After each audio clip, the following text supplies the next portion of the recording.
Year 7, hope you're all doing well. As you can see, the mop's getting a bit long on top. But anyway, on with geography for this week. First slide as ever is just a recap on some of the how-tos. So if you want to pause the video or just have a look on the PowerPoint, you can read those. Same as last week, the only one I've changed is point 3. When you add something into the class notebook, it can actually come up, instead of just inserting it as a Word document, instead of clicking insert file, if you go insert printout, it will actually then create a PDF, effectively a photo of the document you've done, allowing you to actually view that document instead of just seeing the icon for the document itself. If you're using a photo anyway, it makes no difference, but just for those of you who are uploading a Word document, which is absolutely fine, if you click insert printout, it will make it a little bit easier for me to view and probably for yourselves as well. Anyway, same two video links if you're unsure how to, they are linked there and they're in the Teams section as well. Anyway, starters today, I've got a picture here, some goldfish and goldfish bowls. Now this is a very small hint as to what we're working on today. The way to think about it is, what is the connection between this and our work on China? Well, the way you imagine it is if goldfish are living in those bowls, and as we can see we've got one that's moving between the two. So take a minute, have a think, see what you can come up with. Pause the video here if you wish.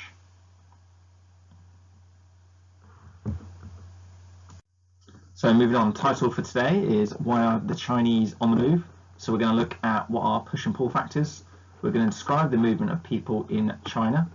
And finally, we're going to look at assessing the impact of migration, and obviously what do we mean by migration.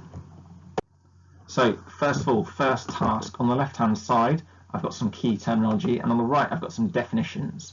However, as normal, I've muddled them up. So what I'd like you to do is just to write down the number and which you think is the corresponding letter to the correct definition. If you want to go ahead and write them out straight away, that's fine.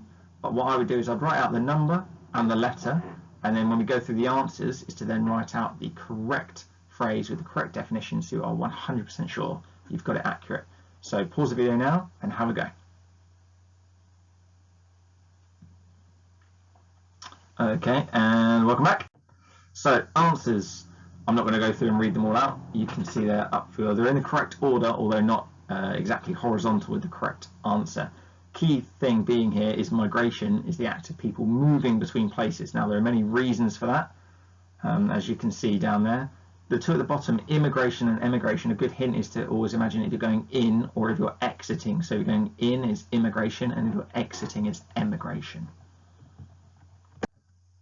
Next task, seemingly very easy. Imagine you live in each of these.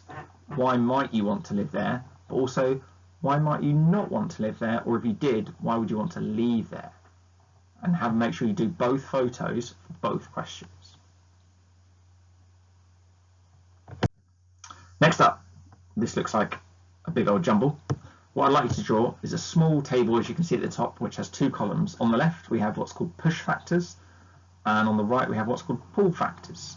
Now all those key phrases down there can go into one of the two columns. The difference being as following: if you live somewhere and there is something that is making you want to live there, that is considered a pull factor. It's pulling you in, it's pulling you towards wanting to live there. Conversely, if you've got something that's making you not want to live somewhere and it's pushing you away, that would be hence a push factor. It's pushing you away from wanting to live there. So two columns, each of those is going to fit nicely into one of those two columns there. So you can pause the video here and have a go at that. And if you're done, welcome back. Here come the answers. So as you can see, split half and half. Push factors are clearly a negative. They are pushing away from wanting to live there, whereas a pull factor are positive things that make you want to live somewhere. Next up, okay. Zhao. So attached to this piece of work this week, we have a detailed story of Zhao, which you can find in the attached Word document, or a PDF, I think. What your task is going to be is to create a storyboard of his story so far. However, his story doesn't have an ending. What I'd like you to do is to then create the ending. So again, attached to this is a blank storyboard, which you can use if you want, or you can do your own. It's on a Word document, so you can either use that, draw your own, add more pictures or less, up to you. On the next slide, sorry, there are 7 of the potentially 8 captions. It's your task to either finish the 8th caption, having read the story, design the pictures for all 8 of the captions. Alternatively, you could come up with your own captions, having read the story, and not use those that I've provided on the next slide. So you've got a couple of options. So number one, you need to read the story. You then can have a look at the attached Word document with the storyboard. On the next slide are 7 potential captions you could use, or you could create your own. So here are the 7 potential ones.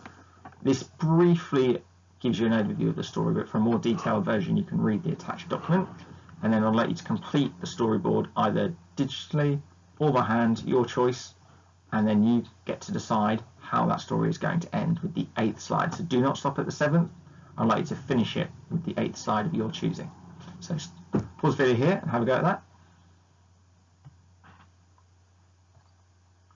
Moving on, finally, just a quick optional one. So once you've completed that, we are going to be looking at China in a bit more detail, but specifically one option you can do is, how is China important to the UK and the rest of the world? It might be specifically in terms of trade and production of materials and resources. I'm not going to say too much more because this is a hint leading into next week, but that's something you can have a look at if you've got a bit of extra time. Right, weekly challenge. So obviously, having done looked at the map of China last week, you had to name a large number of the countries in this area. It makes sense, therefore, unlike Africa from last time, to have a go at Asia. So a few less countries. There are 48 countries in Asia. That doesn't include Hong Kong, Taiwan or Macau. See how many you and your family can come up with. You should be able to name at least, I would imagine, 10 to 12 or more from our work last week, and hopefully a few more as ever. So that is your weekly challenge for this week.